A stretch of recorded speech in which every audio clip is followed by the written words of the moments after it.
और इस वक्त की बड़ी खबर उत्तर प्रदेश से। उत्तर प्रदेश में अवैध मदरसों से जुड़ा बहुत बड़ा पर्दाफाश हुआ है। एसआईटी की जांच में जो सच सामने आया है वो चौंकाने वाला है। उत्तर प्रदेश में 1-2 नहीं बल्कि 13,000 अवैध मदरसे हैं जिसको बंद करने की सिफारिश एसआईटी की रिपोर्ट में की गई है। तो 1-2 नहीं बल्कि 13,000 ऐसे अवैध मदरसे हैं और कहा यह जा रहा है कि बाहर के विदेशों से, गल्फ कंट्रीज से इनको पैसा भी आ रहा था। अब हो सकता है कि जल्द ही इनको बंद भी किया जाए क्योंकि उस रिपोर्ट में सिफारिश की गई है। इस वक्त की बड़ी खबर उत्तर प्रदेश से हम आपको बता रहे हैं। उत्तर प्रदेश में अवैध मदरसों का जो ताना बाना है वो किस तरीके से यहां पर बुना जा रहा था, लेकिन अब ये सब खत्म जल्द ही होगा क्योंकि अब रिपोर्ट में सिफारिश कर दी गई है कि इन अवैध मदरसों को बंद किया जाए। और ऐसे में ये धंधा लगातार वहां पर किया जा रहा था, किस तरीके से मदरसों को लेकर उत्तर प्रदेश में अवैध मदरसों से जुड़ा ये बहुत बड़ा पर्दाफाश है जो इस वक्त हम आपको बता रहे हैं। और एसआईटी की जांच इस पर लगातार चल रही थी और जो सच अब सामने आया है वो बेहद चौंकाने वाला है क्योंकि उत्तर प्रदेश में 1 या 2,000 नहीं बल्कि पूरे 13,000 अवैध मदरसे मिले हैं जिसको बंद करने की सिफारिश अब एसआईटी की रिपोर्ट में की गई है। अमित इस वक्त हमारे साथ जुड़ रहे हैं। अमित, 1-2 नहीं है, 13,000 अवैध मदरसे हैं। कब से ये चल रहे थे, कब से पूरा ताना बाना वहां पर बुना जा रहा था और अब आगे क्या होगा? देखिए, अवैध मदरसों पर नकेल कसने की जो प्रक्रिया है वो पिछले कुछ सालों से लगातार चल रही थी। योगी सरकार चला रहा था। योगी सरकार ने ही एसआईटी का गठन किया था इस पूरे मामले में इन्वेस्टिगेशन करने के लिए, अवैध मदरसों को लेकर और उनकी फंडिंग को लेकर इन्वेस्टिगेशन के लिए एसआईटी का गठन किया गया था। और इस एसआईटी को हेड कर रहे थे एटीएस के चीफ मोहित अग्रवाल। जाहिर तौर पर इस एसआईटी ने जब इन्वेस्टिगेशन शुरू की थी तो मालूम चला कि 13,000 अवैध मदरसे हैं और इनकी फंडिंग को लेकर सवाल उठा। और खासतौर से वो मदरसे जो इंडो नेपाल बॉर्डर पर स्थित है, चाहे आप बहराइच जिला ले ले, श्रावस्ती जिला ले ले, महाराजगंज जिला ले ले या फिर लखीमपुर खीरी, इन जिलों में जो बॉर्डर्स पर जो मदरसे हैं उनका जो संचालक थे, जब उनसे पूछा गया कि उनको फंडिंग कहाँ से मिलती है तो उन्होंने कहा कि उनको चंदा मिला, लेकिन चंदा किसने दिया, कहाँ से आया, इस बारे में वो कोई जानकारी नहीं दे पाए। जब इस पर इन्वेस्टिगेशन और भी आगे की जाती है तो मालूम चलता है कि खाड़ी देशों से इनको फंडिंग की जाती है और फंडिंग वो तकरीबन 1, 2, 10, 20 करोड़ नहीं 100 करोड़ के आसपास की ये फंडिंग होती है। तो जाहिर तौर पे अपनी रिपोर्ट में इन 13,000 मदरसों को बंद करने की सिफारिश दी गई है एसआईटी के द्वारा। अब देखना होगा कि आने वाले दिनों में किस तरीके से शासन जो है, यानी लाखों में नहीं बल्कि करोड़ों में ये फंडिंग यहां पर हो रही थी खाड़ी देशों की तरफ से, लेकिन अब सिफारिश की गई है कि इनको बंद किया जाए अवैध मदरसों को। और उत्तर प्रदेश में अवैध मदरसों का सच सामने आने के बाद अब इन पर एक्शन की बात की जा रही है और एसआईटी ने 13,000 मदरसों को बंद करने की सिफारिश की है।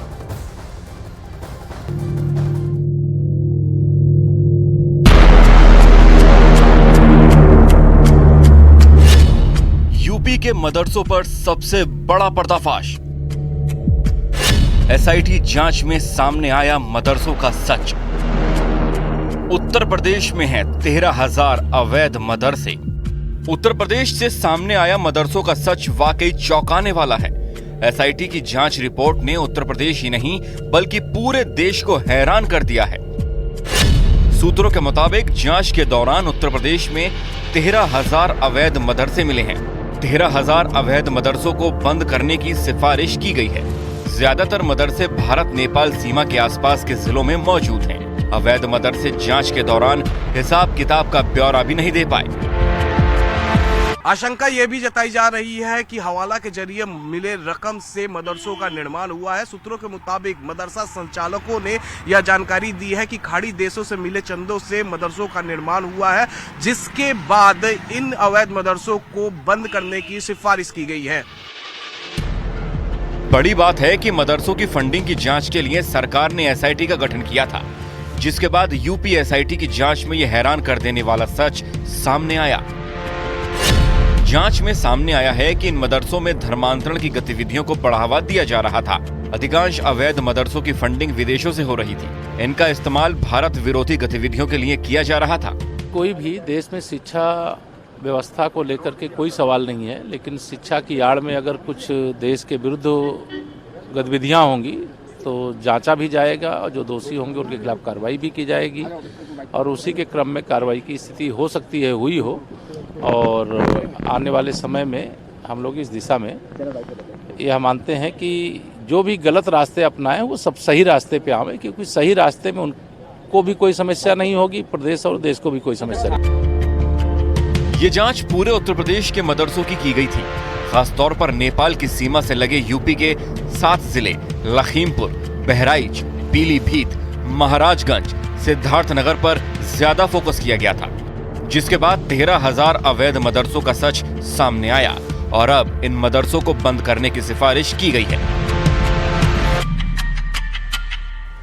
और उत्तर प्रदेश में अवैध मदरसों का सच सामने आने के बाद ऑल इंडिया मुस्लिम जमात के राष्ट्रीय अध्यक्ष मौलाना मुफ्ती शहाबुद्दीन रिजवी बरेलवी का ये बयान सामने आया है। मौलाना ने मदरसों को बंद करने पर आपत्ति जाहिर की है। मौलाना ने कहा है कि जहां तक टेरर फंडिंग की बात है तो ये जरूर चिंता का विषय है। इस विषय पर किसी से समझौता नहीं किया जा सकता, ये उनका कहना है। एकदम सिरे से मदरसों को बंद करने का आदेश देना ये उचित नहीं है, दुरुस्त नहीं है। हाँ, जहाँ तक टेरर फंडिंग की बात है तो ये ज़रूर ये चिंताजनक विषय है और इस पर देश की सालियत और यकता और अखंडता पर समझौता नहीं किया जा सकता। जिस मदरसे को भी इसमें मुलविस पाया जाए या जो व्यक्तियाँ जो शख्सियात भी अगर इसमें मुलविस हैं तो उनका चेहरा ओपन करना चाहिए, मदरसे का नाम बताना चाहिए ताकि लोग जो है होशियार रहें। और अमित सिंह इस वक्त हमारे साथ जुड़ रहे हैं। अमित, फंडिंग की बात लगातार की जा रही है, गल्फ कंट्रीज से पैसा आ रहा था कहा जा रहा है। एसआईटी को कहां से सबूत मिले और कौन कौन से वो गल्फ कंट्रीज थे, किस किस देश से पूरी फंडिंग हो रही थी इन मदरसों को? देखिए, सबसे पहले तो ये जानना है कि आखिरकार इन्वेस्टिगेशन इतना आगे कैसे पहुंचा। दरअसल सबसे पहले कौन से मान्यता प्राप्त मदरसे हैं, कौन से गैर मान्यता प्राप्त मदरसे हैं, उसको लेकर लगातार स्क्रूटनी की जा रही थी, उसको लेकर लगातार जांच की जा रही थी। उसी जांच के दौरान ये जानकारी हासिल हुई कि खासतौर से इंडो नेपाल बॉर्डर पर कई ऐसे हजारों की तादाद में इस तरीके से मदरसे हैं जिनकी फंडिंग बाहर से की गई है और इसमें जो तालीम है, तालीम भी उस तरीके से नहीं दी जाती है, पढ़ाई भी उस तरीके से नहीं कराई जाती है। और जब इनके मदरसों के संचालकों को जो पहली जो टीम थी उन्होंने पूछताछ की तो उनको संदेह हुआ। उसके बाद उन्होंने आकर अपनी रिपोर्ट जो है शासन को दी, सरकार को दी। उसके बाद एक एसआईटी का गठन हुआ, हाई लेवल एसआईटी। इसके जो प्रमुख थे उन्हें एटीएस चीफ को बनाया गया, मोहित अग्रवाल को, और उसके साथ साथ 2 और सदस्य थे इस एसआईटी में। उसके बाद इस पूरे मामले में इन्वेस्टिगेशन जब शुरू हुआ, नवंबर में यह एसआईटी बनाई गई थी और उसके बाद से इन्वेस्टिगेशन लगातार मोहित अग्रवाल और उनकी टीम कर रही थी। उसी क्रम में यह मालूम चला कि गल्फ कंट्रीज से काफी ज्यादा फंडिंग हुई है, क्योंकि जिससे मदरसा बना है, जिससे मदरसा जिन पैसों से चलता है, जब इस बारे में जब मदरसा संचालकों से पूछा गया तो वो कुछ साफ नहीं बता पाए। वो सिर्फ ये बताते रहे कि आसपास के इलाकों से इधर उधर से जो उन्हें चंदा मिलता है उसी से उनका मदरसा चलता है। लेकिन हकीकत में जब जांच हुई तो मालूम चला कि ये गल्फ कंट्रीज से फंडिंग हुई है। जी, तो गल्फ कंट्रीज से फंडिंग की बात लगातार सामने आ रही है और उसी के तहत तमाम जो सबूत है वो जुटाए गए हैं और एसआईटी की टीम ने अब ये कहा है, ये सिफारिश की है अपनी रिपोर्ट में कि इन अवैध मदरसों को बंद किया जाए। फिलहाल सपा अध्यक्ष अखिलेश यादव ने क्या कुछ कहा है इन अवैध मदरसों को लेकर, आप सुनिए। ये केवल मदरसे बंद नहीं कर रहे हैं, ये संस्कृत के विद्यालय भी बंद कर रहे हैं। जो सुविधाएं नेताजी ने, समाजवादियों ने संस्कृत के शिक्षकों के लिए, गुरुओं के लिए या संस्कृत की संस्थाओं के लिए दिया था, उसको भी छीन रहे हैं। ये भारतीय जनता पार्टी केवल एक समाज की दुश्मन नहीं है, ये देश को दुश्मन है, देश की।